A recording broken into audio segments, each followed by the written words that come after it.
After Sulla's reign, there was what was called the First Triumvirate.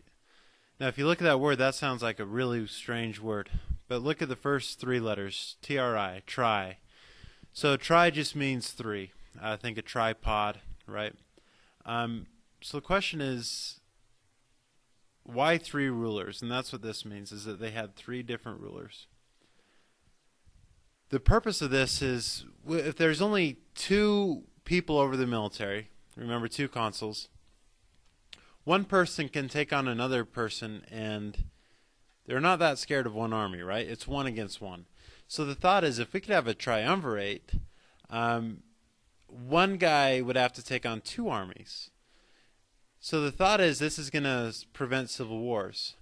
However, it doesn't really do the trick, because sometimes two can gang up on one. Sometimes one can die, and then we're left with two, and they're going to fight civil wars. So let's talk about who is in the First Triumvirate.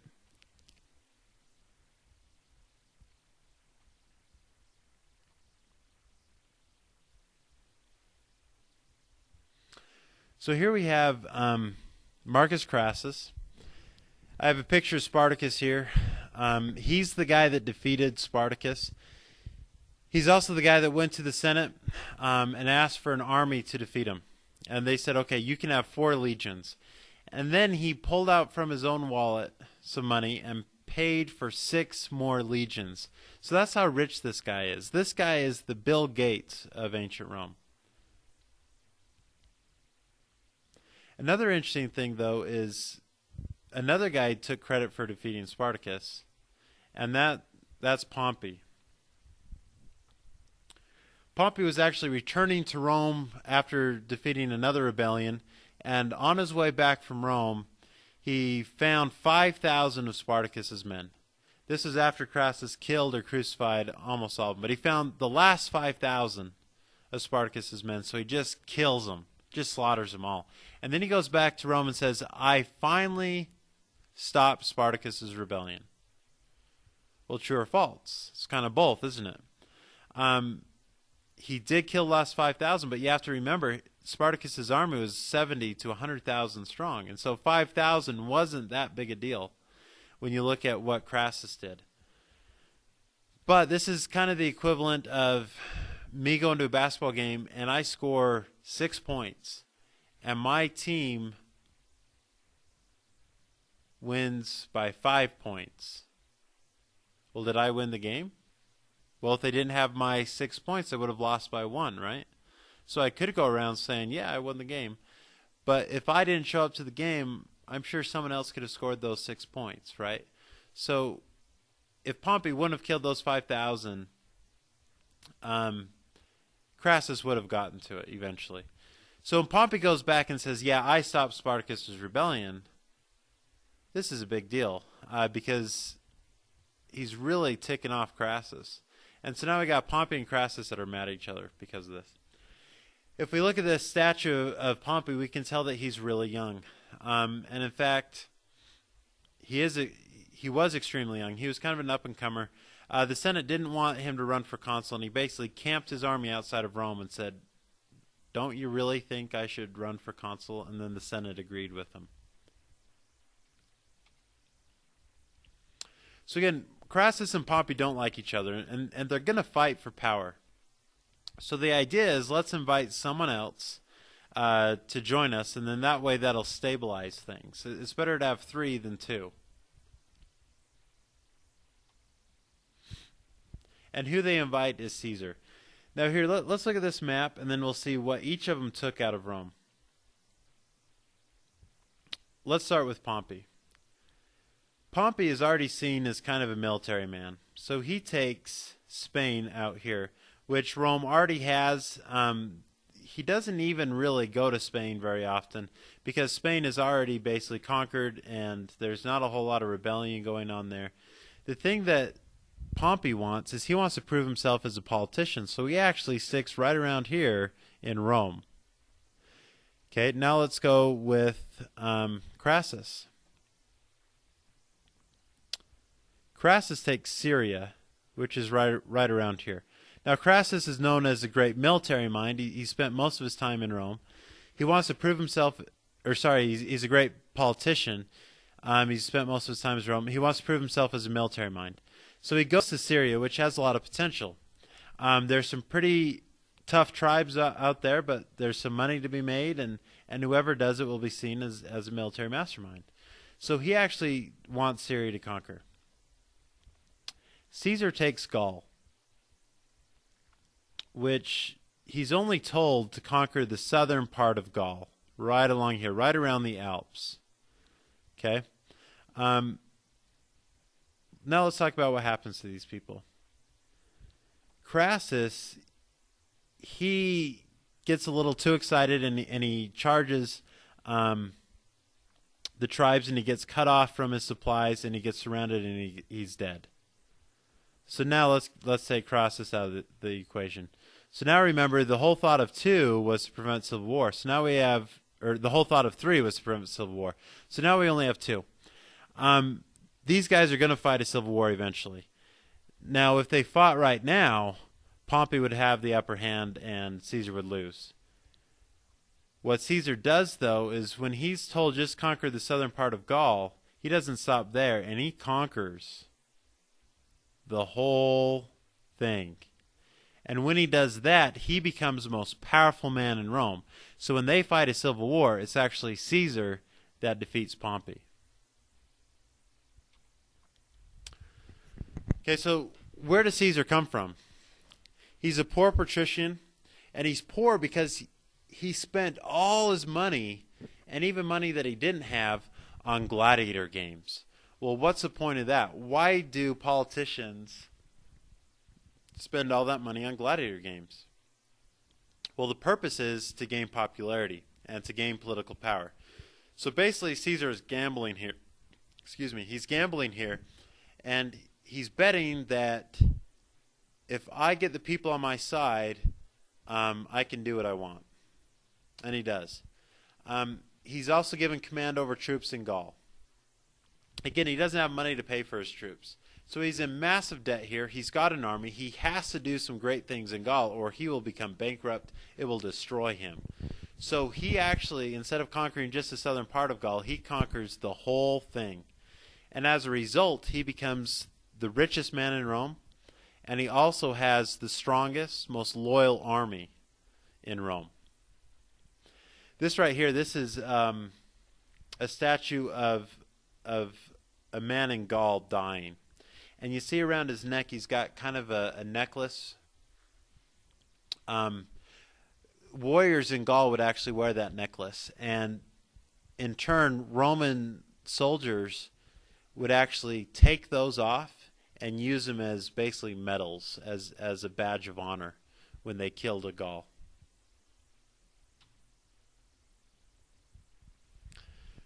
When Caesar conquers Gaul, he nearly doubles the size of Rome.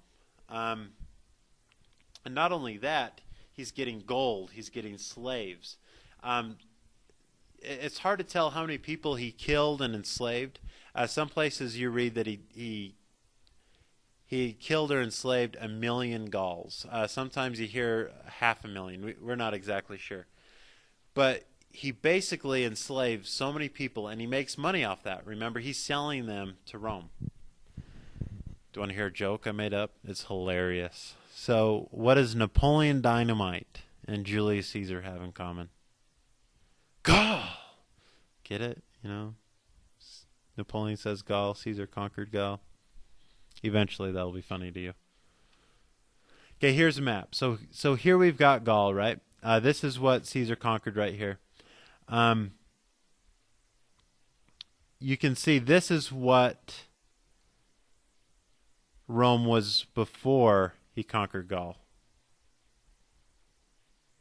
So when he conquers that, now this looks like a big circle, but you have to understand that a lot of that is just the sea. So when he conquers Gaul, he nearly doubles the size of Rome. And when Caesar dies, Rome also has all this stuff. And they're well on their way to getting Egypt because of Cleopatra. So we'll talk about Cleopatra in a minute. Okay, so again, Crassus dies. He's killed in battle along with most of his army. So that leaves Caesar and Pompey. Now, one thing I didn't mention is Caesar and Pompey are basically family. Pompey married Caesar's daughter, Julia. And so Pompey is actually Caesar's son-in-law. And they did that for a few reasons. One is they wanted to unify their relationship. The other thing is Pompey kind of liked Julia. Thought she was pretty cute. And so Caesar let Pompey marry Julia in return for loans and soldiers. But that doesn't mean anything. They're going to fight a civil war here.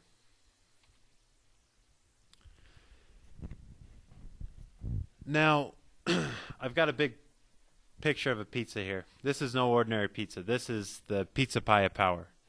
And I put this on here. Imagine if power in Rome was a pizza. And everyone's trying to get their slice. But when Caesar conquered most of Gaul, he's taken a big slice of pizza out of there. And so he's basically he's eaten all this himself. And he's not leaving much for anybody else. He's not leaving much for Pompey or the Senate. And so it's Pompey and the Senate that get really upset at Caesar. Because as his power goes up, theirs has to decrease. So they get pretty nervous and they tell Caesar to stop conquering Gaul. Caesar refuses. He keeps going on. So now he's committed treason. So now they want Caesar to leave his army and come back to Rome. Caesar knows that if he does this, he could be killed or banished because of treason. And he can't expect popularity to be a shield for him because Tiberius Gracchus was extremely popular and the Senate killed him anyway. So Caesar is not going to come back without his army. Let's talk about a couple of the senators that really hate him. There's Cassius and Cato.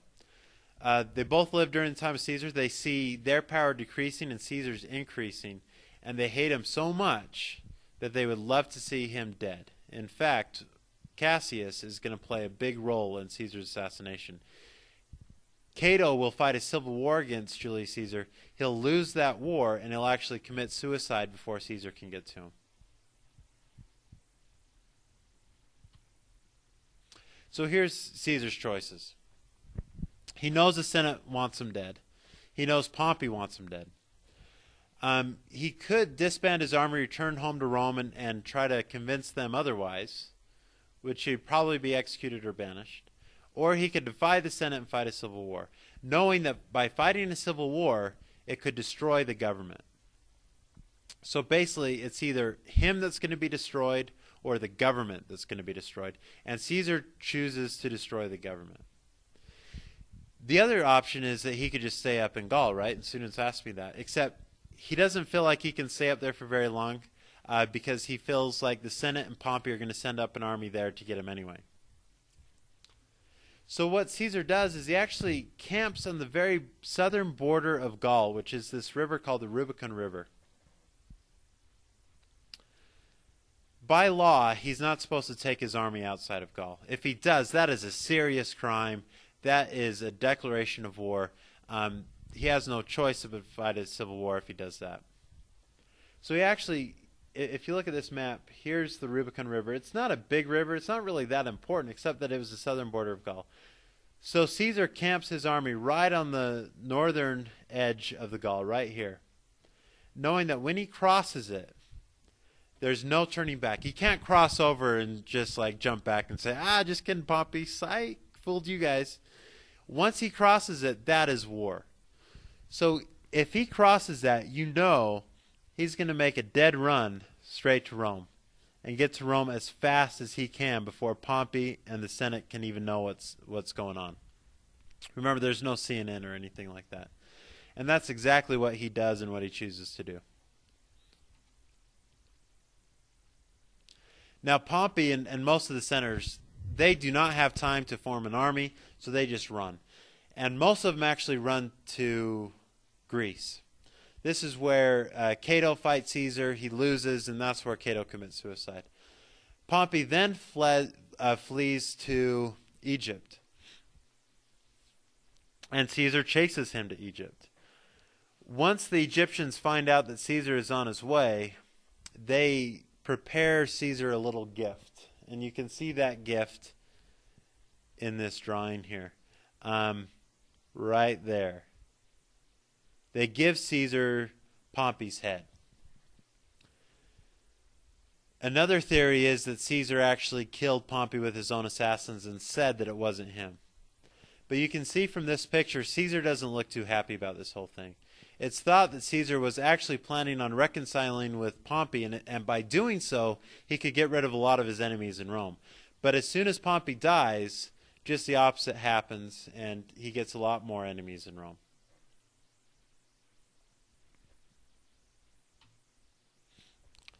Caesar also has a famous quote, and you hear this all the time, Veni Vidi Vici, which means I came, I saw, I conquered. You'll see this on TV and movies. You'll even hear people bring it up in conversation. This is one of the most famous quotes in history. In fact, even this morning I was watching Good Morning America, and they were talking about the Super Bowl commercials from yesterday. And the lead-in was, the commercials came, we saw, but which one conquered? So this is a really well-known quote. Basically what Caesar is saying here is, lions roar, birds chirp, and I conquer. That's just what I do naturally. Whatever I see becomes Rome. I can't help it. That's just what I do. So let's see what he does in Egypt. Egypt is actually in a civil war right now. We've got Cleopatra fighting her little brother Ptolemy for the throne. Caesar is actually staying with Ptolemy in his palace. So Cleopatra understands that if she does not get to Caesar, if she doesn't talk to Caesar, she's going to lose this thing. Because if Cleopatra's going to win, she needs Caesar's help. So one story goes that she actually wrapped herself up in a rug and mailed herself past the guards of Ptolemy's palace to Caesar. So when Caesar opened up his present, unraveled this rug, out pops this gorgeous 22-year-old woman. And he immediately falls in love. And Cleopatra wins the battle. That probably didn't happen. There's a lot of misconception of who Cleopatra was and even her looks. Here's a modern movie of Cleopatra, and you look at her, and she's got model good looks. She's just gorgeous, right? And ever since the 1963 film Cleopatra, where Elizabeth Taylor played her, Cleopatra has just been a beautiful, beautiful woman. Well, they found coins with Cleopatra's face on it, and here's one of those coins. And she's kind of got this hooked nose, this big chin, thin lips. She's not really that good looking, right? So it's very possible that Caesar and Mark Antony loved her for her mind and not her looks. So you got to ask yourself, what is Cleopatra getting from this love affair with Caesar? Well, she's getting protection, right? What is Caesar getting from this love affair with Cleopatra? If she's not that good looking, what is he getting? You have to remember that Egypt is extremely rich. And so by forming this alliance with Cleopatra, he's getting gold and he's getting influence.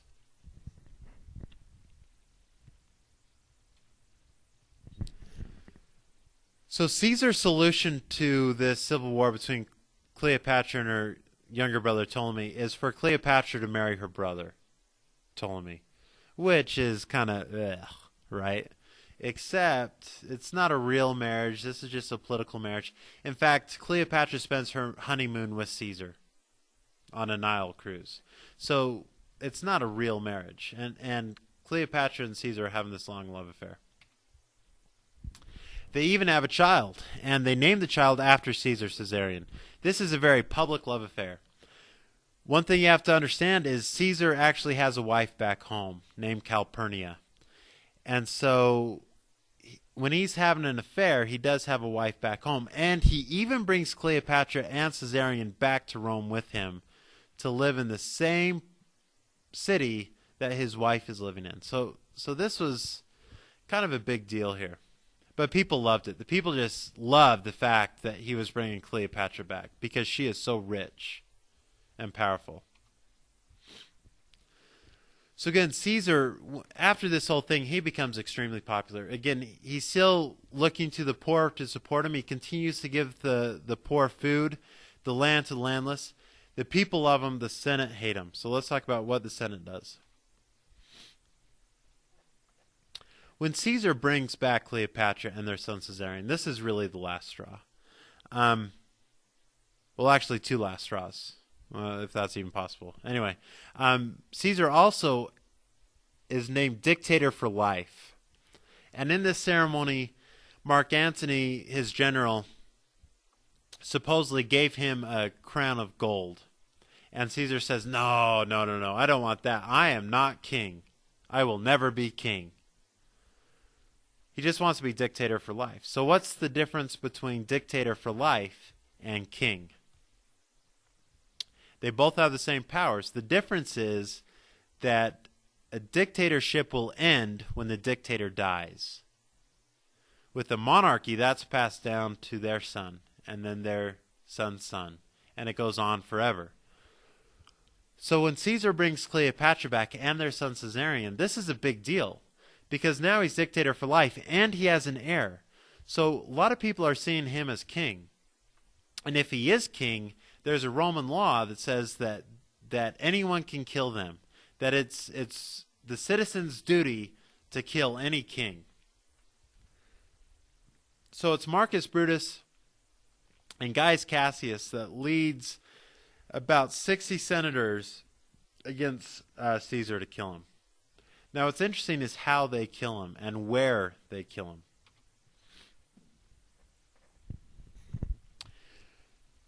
They kill him on March 15th on the floor of the Senate. So March 15th is famous for being the Ides of March, right? Beware the Ides of March. There's stories of Caesar seeing basically a psychic on the street, and the psychic says, beware the Ides of March. And Caesar just kind of blows him off like, whatever, you crazy old man.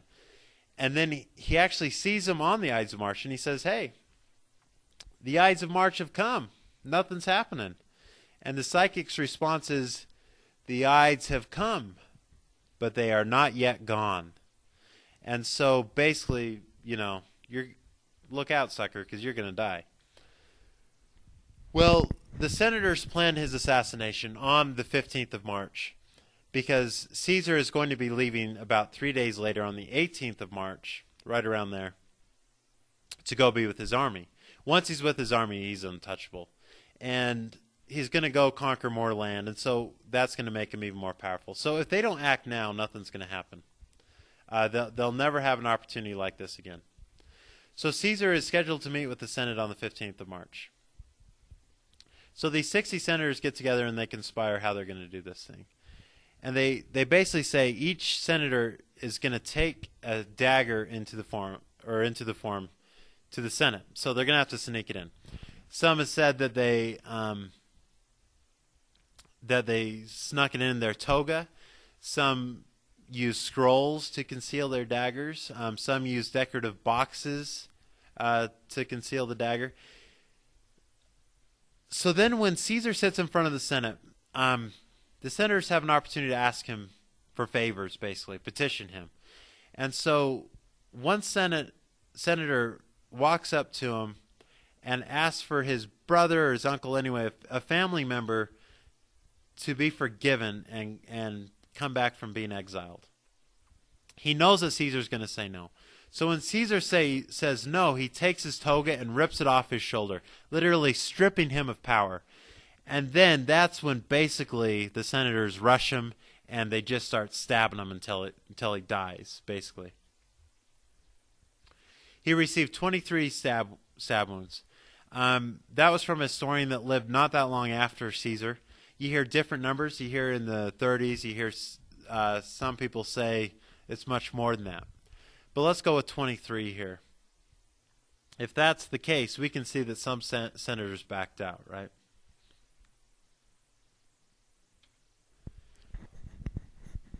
Let's talk about some famous quotes here. In Shakespeare's play, Julius Caesar, Caesar's last words is "Et tu, Brute." It's probably not what Caesar said. In fact, two historians said that he didn't say anything at all. One historian said that, in fact, he took his toga and covered his face with it, and you can see that there, so that no one would see Caesar dying. Another famous quote is,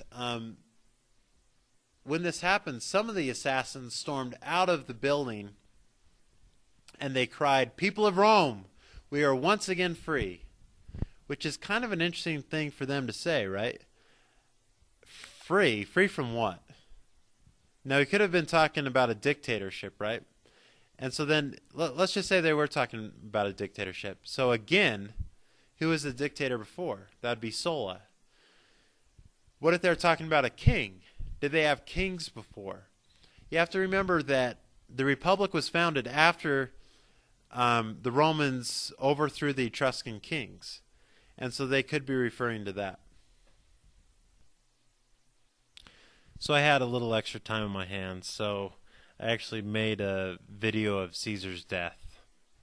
This is what you do when you have no friends. It's a little bloody, so if you need to look away, feel free. I mean, I don't want to scar the youth.